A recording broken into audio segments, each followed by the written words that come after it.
बेटा बेटी का फेर। रामू अपने घर बेटा होने पर बहुत खुश था। पहले दो संतान लड़की के रूप में प्राप्त हुआ, पर उनके जन्म पर घर में कोई रौनक नहीं था। रामू के माता पिता को एक लड़का चाहिए था जो उनके वंश को आगे बढ़ा सके। उनकी छुपी खुशी आज खुलकर चेहरे पर दिख रहा था। नाती के नामकरण पष्टी संस्कार बड़े धूमधाम से मनाया गया। लोग बधाई दे रहे थे। कोई कहता लड़का अपने माँ पर गया है, कोई कहता अपने बाप पर गया है, तो कोई कहता अपने दादा पर गया है। नाक आँख कान सबको जोड़ा गया किसी न किसी से, और इन सब से मिलकर एक रूप निखरा जो एक बालक के रूप में आगे बढ़ने लगा। समय के साथ दादा दादी समय की गाल में समा गए। रामू लड़कियों का शादी कर अंतिम में लड़के को पढ़ा लिखा कर शादी कर दिया। एक सुंदर बहू को पाकर रामू खुश था। समय गुजरता गया। रामू और उसकी पत्नी अब जीवन के अंतिम पड़ाव बुढ़ापे में प्रवेश कर गए। उनकी बहू के बच्चे हुए, जिन्हें पढ़ाने के लिए वे पति पत्नी शहर में शिफ्ट हो गए। उनका लड़का वहीं शहर में एक प्राइवेट कंपनी में नौकरी करने लगा। रामू और उसकी पत्नी घर में दो प्राणी ही बच गए। रामू खेत का काम संभालता, तब उसकी पत्नी घर में अकेली होती।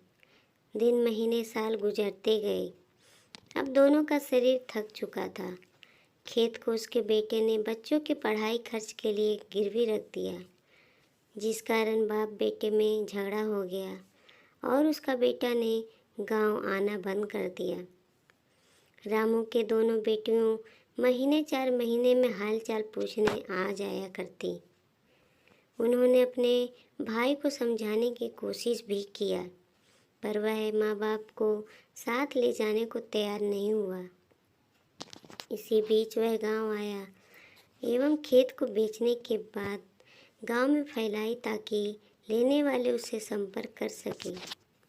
रामू बेटे के पास गया और समझाया कि खेत वह ना बेचे, क्योंकि खेत ही किसान की पूंजी होती है जो वक्त पर काम आती है।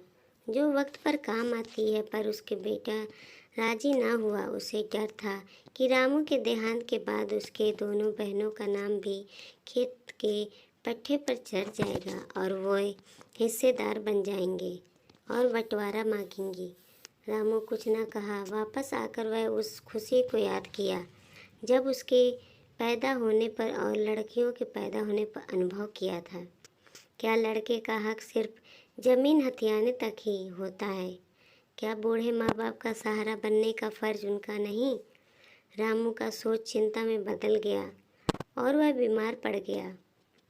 बेटे को माँ ने खबर भेजी पर वह ना आया। फिर माँ ने दोनों बेटियों को खबर भेजकर आने के लिए कहा। दोनों बेटियों ने आकर माँ बाप को समझाकर उन दोनों के घर में एक एक महीने दोनों के जिंदा रहने तक रहने का वादा किया। माँ बाप के पास कोई चारा नहीं था, ना जमीन ना बेटा। वह गांव के मिट्टी को प्रणाम कर सदा के लिए अपने जन्मभूमि को विदा कर आगे बढ़ गया। उस फेर से भी जिसमें पड़ा इंसान बेटा पाने की चाह किया करते थे।